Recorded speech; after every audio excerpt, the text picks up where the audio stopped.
Today again, we're having another really good example of why Patrick is a chiropractor and not an artist. So what we're basically going to have a little look at is the hip complex. The hip complex is essentially really kind of made up of a couple of joints. We've got, when we look at the hips, essentially a lot of people will think of slightly different places as the hips. People either think of here as the hips or here as the hips. Essentially what we've got here is the ilium. This is the top of the pelvis. So if you bring your hands into your sides and push down, it's almost that place where the school bullies at school used to just poke their hands into the sides of your hips. That would be considered one place that many people would consider the hips. And then we've actually got the hip complex as far as the femoral head going into the acetabulum is concerned, which is the bit that gives us all of the movement and range of motion around our hips. Now, there are really two areas in our hip that are mainly important, and that is the actual hip capsule itself, which is the area that most people will wear out and actually is probably one of the most commonly replaced joints in the body. So this is the one that's artificially replaced most, which ironically, from what I understand from the statistics I've been told, it costs somewhere between, depending on the complexity of the region, somewhere between £8,000 and £15,000 to replace. Yeah. Now, ironically, the hip here, the one, if we replace it, the most common time for that to be replaced is on the leg that is high. Okay. And basically that's going to be the main weight bearing leg. So when we think about the hip complex, like I say, we're going to think about two. This is really the area that most commonly goes dysfunctional as to where people feel pain. Now, the other one is actually the SI joint at the back, which is that joint that's between the pelvis and the base of the spine almost. Now, with our pelvis should have about 6 degrees of being able to twist. When we lose the extension and flexion through this joint, we actually lose the flexion and extension through the hip here as well. And that 6 degrees will essentially start to create issues in the lower back. So what we know is if the hip is not functioning properly, a lot of the time it can actually cause pain directly at the hip, but a lot of the time with hip problems, it's just as likely to cause a problem either with the knee or with the lower back as well. So what we're going to have a look at with the hip is some ways that you can directly relieve your hip pain now, but also some ways that you can actually prevent it from spreading and becoming a low back issue, and also prevent it from becoming a knee issue by helping to stabilize and mobilize that hip so that it's as strong and flexible as possible, so that you can go and do all of those activities that you want to be able to do.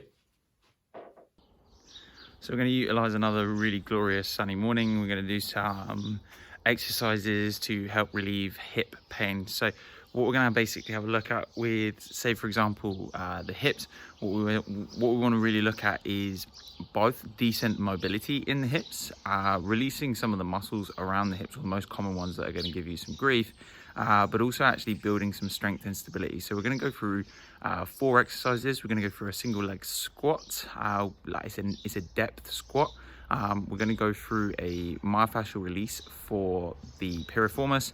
We're going to go through an activation for the glutes, and then we're going to go through a piriformis stretch as well. Firstly, we're going to have a little look at doing a piriformis release. So we're going to use a soft tissue release. What we're basically going to utilize is a lacrosse ball. So that little orange ball is quite a firm ball. It's hard, and the reason we choose a harder ball rather than a softer ball is it's going to allow a little bit more depth into releasing the muscle. All we're essentially going to do is going to find those sore spots. So when you roll onto the side of the hip, you're going to really find the spot that actually creates your pain or creates some level of discomfort. Now, you can control the level of pressure with your hands and your feet. What you're going to do is you're going to move it around a little bit. You're going to find that spot, and as you can see me demonstrating here, once you've found that spot, all you're going to do is slowly bring the knee in and out to try and actually lengthen and shorten that muscle, so that you can actually almost massage the muscle underneath the skin. So by moving the hips, we're shortening the muscle And then by moving it again, we're then lengthening the muscle. So actually the muscle is moving underneath the ball, rather than, say, for example, if you had a massage therapist, they would move their hands over the muscle. So essentially we're doing the same thing, but we're moving the muscle under the contact rather than the contact moving over the muscle. The next stretch we're going to have a little look at is the piriformis stretch. So some people know this as the pigeon pose from yoga. So what we're going to do is bring the shin across our body, and then we're just going to try and bring our chest to the floor. So what we've got is we've got the hip in external rotation. We've also got it in full flexion. And then we're just going to really try and take our chest all the way to the floor. So when you're doing this stretch, you should feel quite an intense stretch at the back of the hip, around that kind of glute area. Some people will get it deep into the joint. Now, with this stretch, what we've got to be aware of is if there is any impingement in the hip capsule itself, this stretch could create pain. In that case, I obviously recommend you stop doing the stretch and you consult someone about that issue. However, assuming that it is just a stretch that you're feeling, we want you to just basically take some deep breaths into that stretch. So as we demonstrate this stretch again from the side, all we're going to do is we're going to try and take our chest closer and closer to the floor with each nice deep breath that we take in. Now, it's not necessarily essential at the beginning that you have your shin parallel with the top of the mat, but what we're actually aiming for over time is to get that shin up further and more parallel with the top of your mat.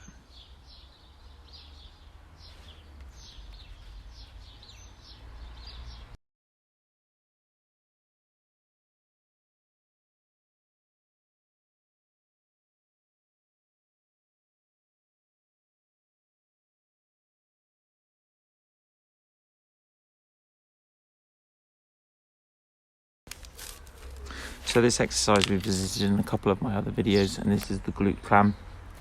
The glute clam is probably one of the best exercises that I recommend, especially for hip, knee and low back problems. Obviously, specifically, we're looking at the hip today. And the reason why this exercise is so important is it creates a lot of stability around both the hip joint and the SI joint at the back. So this is probably the most important exercise that we're showing you.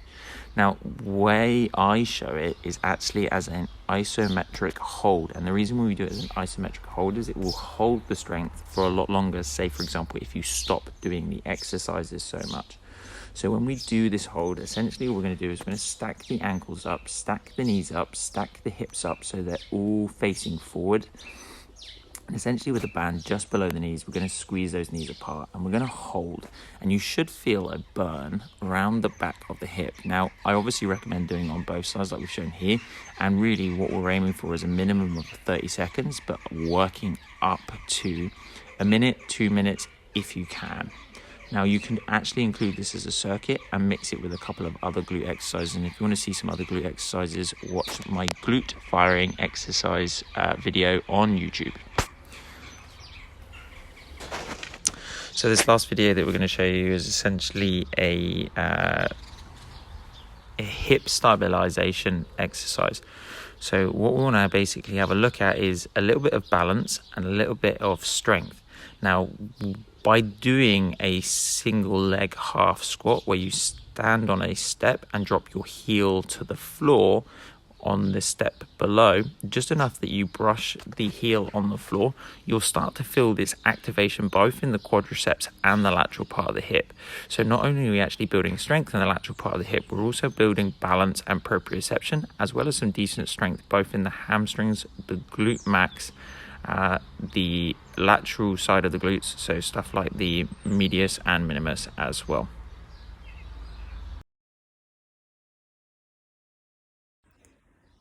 That's it from me today. We will see you for another video very, very shortly.